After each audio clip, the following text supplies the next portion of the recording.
सीमांचल की जनता अपने कांग्रेस के झंडा से प्यार करती है और सीमांचल में कांग्रेस की झंडा स्थापित करना मेरा पहला धर्म है। हर परिस्थिति में पूर्णिया में कांग्रेस का झंडा की जीत होगी।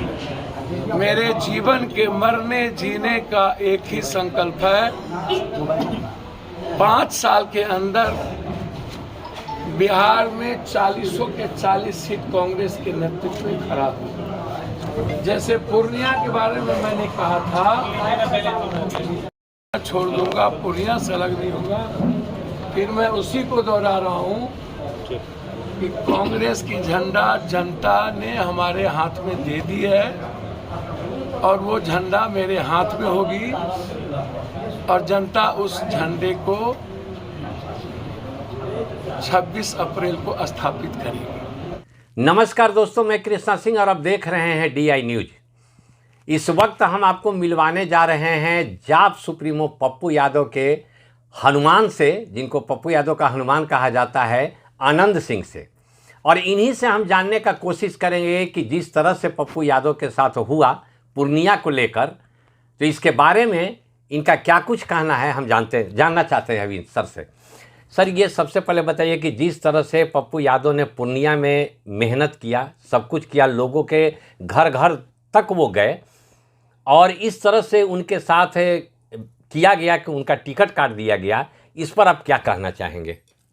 सबसे पहले तो आपके चैनल को मैं धन्यवाद देता हूं, जो आपने रुचि दिखाया हमारे नेता आदरणीय पप्पू यादव जी के लिए और यहां तक आप चल करके आए। देखिए, पूर्णिया पप्पू यादव जी का गृह क्षेत्र है। कोसी सीमांचल के वह रहनुमा है और उन्हें वहाँ का बेटा कहा जाता है। आज जो परिस्थिति उनके साथ पूर्णिया के टिकट को लेकर के हुई है, यह बहुत ही निंदनीय है और इसमें हमारे बिहार राज्य के कुछ राजनेता अपने व्यक्तिगत कारणों को लेकर के उन्हें टिकट से वंचित करने का कार्य किया गया है। पप्पू यादव पूर्णिया के हर माँ, हर बेटा, हर भाई का वह लाल है और पूर्णिया का हर घर चाहता है कि हमारे यहाँ एक पप्पू यादव पैदा हो। और आने वाला पीढ़ी में मैं बता दे रहा हूँ कि पूर्णिया के हर घर में एक बेटे का नाम जरूर पप्पू यादव रखा जाएगा। अगर वह यादव परिवार से है, अगर वह किसी दूसरे से है, फिर भी पप्पू नाम रखा जाएगा उसका। जितनी आस्था वहाँ के लोगों ने पप्पू यादव के विचारों पर, उनके व्यवहार पर, उनके व्यक्तिगत चरित्र पर दिखाया है, वह माने उसका कुछ वर्णन नहीं किया जा सकता है। हम लोगों ने भी सर्वे किया है, वहाँ पे गए हैं, कई घर में जाकर हम लोगों ने बातें की और लोगों से मिले, तो लोगों का विचार ऐसा रहा कि पप्पू यादव के प्रति जो है उन लोगों का रुझान काफ़ी रहा। तो यदि पप्पू यादव निर्दलीय भी लड़ जाते, अपने पार्टी से भी लड़ जाते, तो जैसा कि माहौल वहाँ है, लगता था कि इनकी जीत हो जाएगी। देखिए, निर्दलीय लड़ने का बात तब होता जब वह जन अधिकार पार्टी से रहते। जब उन्होंने कांग्रेस में पार्टी का विलय कर दिया, तो अब तो कांग्रेस के जो शीर्ष नेतृत्व है वही तय करेगा कि पप्पू यादव क्या करेंगे, क्या नहीं करेंगे।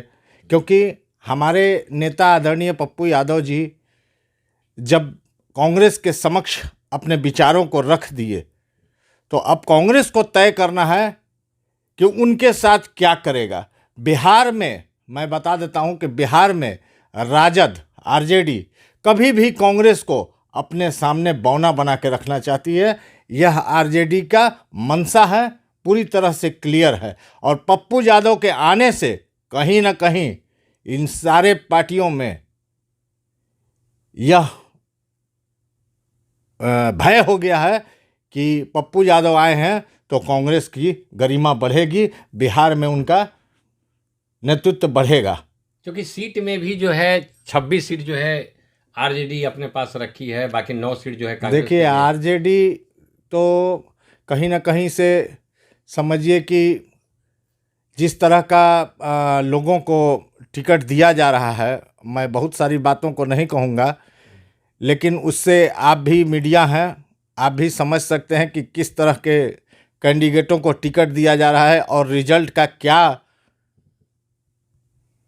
रूपरेखा आएगा, यह आप भी समझ सकते हैं। टिकट के लिए तो वो शादी तक करवा दी है। वही कह रहा हूं मैं कि आप भी समझ सकते हैं इस बात को। और रहा सवाल पप्पू यादव जी, आदरणीय पप्पू यादव जी का, तो हमारे बिहार के कोई भी ऐसा पार्टी, चाहे वो एनडीए हो, राष्ट्रीय जनता दल हो, जनता दल यूनाइटेड हो, या अन्य कोई भी राज्य स्तरीय पार्टी, वो जानता है कि पप्पू यादव अपने आप में एक तूफान है। और तूफान के आने से ये लोग घबरा गए हैं कांग्रेस पार्टी के अंदर में। जब तूफान, एक तूफान पिक्चर अमिताभ बच्चन का देखा होगा आपने, आया आया तूफान, तो आज कांग्रेस में वही तूफान आ गया है।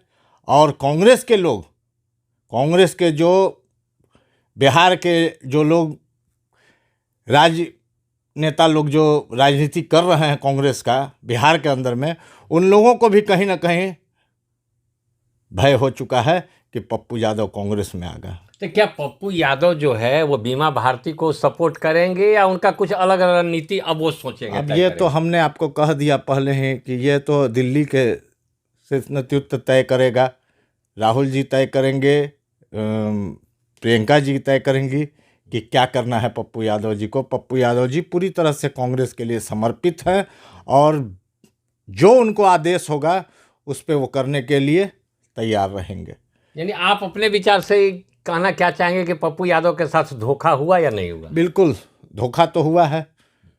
जो आदमी पिछले 2 वर्षों से क्या, वो तो 20 बरस से समझिए कि पूर्णिया से रहे, पूर्णिया से निर्दलीय सांसद भी रहे, सब कुछ रहे, और बीच में वो मधेपुरा चले गए थे। लेकिन घर तो घर होता है, माँ बेटा और बेटी से दूर नहीं किया जा सकता है। तो पप्पू यादव जी का घर है पूर्णिया, और अपने घर में बेटा वापस आया है, तो सभी लोग को उत्साह है। और उसी उत्साह में लोगों ने कहा कि इंडिपेंडेंट भी जिता के भेजने के लिए, आज के डेट में वहाँ की जनता इंडिपेंडेंट जिता के भेजने के लिए तैयार है। लोगों में एक पप्पू यादव के जाने से और पूर्णिया से लड़ेंगे यह बात कहने से उन लोगों में एक ऊर्जा आ गई थी वहाँ के लोगों में कि हमारा बेटा फिर हमारे घर आ गया है। क्योंकि पप्पू यादव मतलब सीमांचल और कोसी का बेटा, यही है पप्पू यादव का इतिहास। पप्पू यादव अपने सीमांचल और कोसी के लिए सदैव लड़ते रहे हैं और आगे भी लड़ते रहेंगे। तो जैसा कि आपने आनंद सिंह से सुना जिस तरह से पप्पू यादव के साथ हुआ, तो इसमें अब ये देखना होगा कि आगे पप्पू यादव की क्या रणनीति होगी। हालांकि पप्पू यादव के साथ छल किया गया है जैसा कि इन्होंने कहा, जबकि टिकट उनको मिलना चाहिए था। अब आज देखने वाली बात ये होगी कि पूर्णिया से जो बीमा भारती को टिकट मिला है तो उसका क्या परिणाम आता है और कौन से रणनीति को सोचकर उनको टिकट दिया गया है, ये तो आने वाला समय बताएगा। मैं कृष्णा सिंह, DI न्यूज़, पटना।